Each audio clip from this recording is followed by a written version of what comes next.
મેં 250 ગ્રામ ને પેકિંગ કરીને આપ્યા હતા. હા, એટલે ટ્રાય મારવા માટે. ટ્રાય બિયારણ હોય તો જૂનું બિયારણ અત્યારે ખેડૂતને જોઈએ છે. હા, જો ખેડૂત મિત્રો કંઈક ફૂલે પુષ્પાનું કે જૂનું બિયારણ હોય, આપણે કપાસમાં તમને ખ્યાલ હોય કે જૂનું બિયારણ આપણે ગોતી લેતા હોય. પછી ખેડૂત મિત્રો, આજે આપણે આવી ગયા છે ભાવનગર જિલ્લાની અંદર. તો અહીંયા આપણે એક પ્રગતિજ ખેડૂત છે, એણે આપણે તુવેરનું વાવેતર કરેલું છે ફૂલે પુષ્પા. તો એમની પાસે આપણે અભિપ્રાય લેશું. તો સૌપ્રથમ તમારું નામ આપજો ને. નરસિંહભાઈ જયરામભાઈ માંગુચી. હા, તમારું ગામ? કાળા તળાવ. તાલુકો વલભીપુર અને જિલ્લો ભાવનગર. બરોબર છે. અને આ તુવેર કઈ છે? ફૂલે પુષ્પા. બરોબર છે. અને તમે કેટલા વીઘાનું વાવેતર કરેલું છે? મેં 15 વીઘા. 15 વીઘાનું.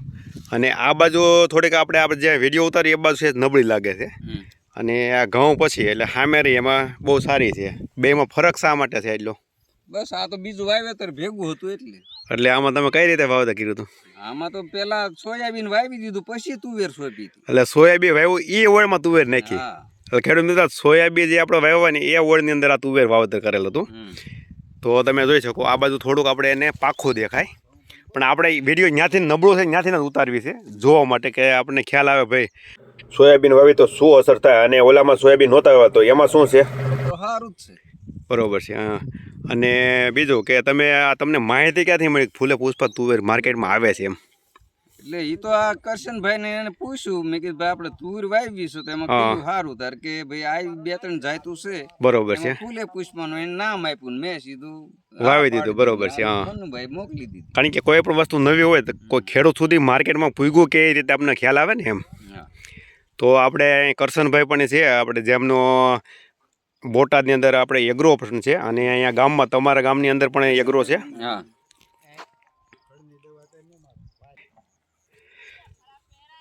તો ખેડૂત મિત્રો, આ છે આપણે કરશનભાઈ. તો આપણે કરશનભાઈ પાસે અભિપ્રાય લઈશું. તો સૌપ્રથમ તમારું નામ આપી દઈએ. કરશનભાઈ રવજીભાઈ ડોબરિયા, પાર્થ એગ્રો સેન્ટર, કાળા તળાવ, પાર્થ એગ્રો. બરોબર છે. તો એમના કોઈ પણ ખેડૂત મિત્રોને આ આપણે તમારા વિસ્તારની અંદરથી હોય અને ફૂલે પુષ્પાનું ઓરિજિનલ તમારું બિયારણ જોતું હોય તો પાર્થ એગ્રોની અંદર કાળા તળાવથી પણ મળી જશે. અને આપણે બોટાદની અંદર, બોટાદ તમારે કયો એગ્રો? Parth agro agency. ત્યાં પણ પાર્થ એગ્રો છે. એટલે તમે બોટાદ તાલુકામાં હોય તો ત્યાં પણ મળી જશે, અને તમે આ બાજુ હોય તો અહીંયાથી પણ મળી જશે. તો બીજું કે તમે અત્યારે બધા ખેડૂતને પુષ્પા આપી હોય, બરોબર છે, એના રિસ્પોન્સ કેવા છે ખેડૂતને? બહુ સારા છે. મેં 250 ગ્રામ ને પેકિંગ કરીને આપ્યા હતા. હા, એટલે ટ્રાય મારવા માટે. ટ્રાયમાં એ બધા ચોપ અમારા અહીં તુર વાવે તે બધા શેઠે, હા, એટલે એ હાટું આપ્યા હતા. બરોબર છે. અત્યારે તમને શું કે છે એ લોકો? હજી જોઈ છે અત્યારે બિયારણ હોય તો જૂનું એમ. જૂનું બિયારણ અત્યારે ખેડૂતને જોઈ છે. હા, જો ખેડૂત મિત્રો કંઈક ફૂલે પુષ્પાનું કે જૂનું બિયારણ હોય, આપણે કપાસમાં તમને ખ્યાલ હોય કે જૂનું બિયારણ આપણે ગોતી લેતા હોય, પછી એનું મળે કે કદાચ બીજું ડુપ્લિકેટ આવે એના માટે.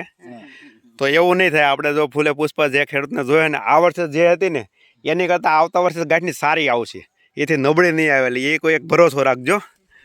બરોબર છે. તો આજે તમે આપણે કોઈ એક છોડવો કે એવું આપણે નથી બતાવવું, જે છે એ વાસ્તવિકતા આપણે બતાવીશું. બીજું કે તમારા મોબાઈલ નંબર આપી દઈએ હોતે? મારો 9482 હા 52 બરોબર છે. તો આ છે ભાઈના નંબર.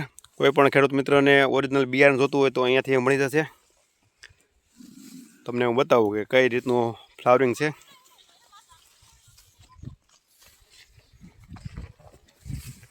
એટલે બધા છોડની અંદર એક જ સરખું ફ્લાવરિંગ છે. એવું નથી કે 2 છોડમાં સારું આવ્યું હોય ને 2માં નબળું હોય.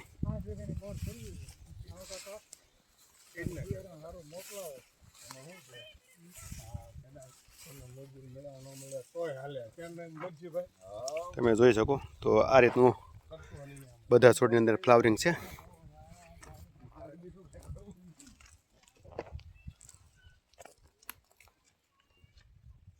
આવડા તુર લઈ જાય છે એમપીમાં.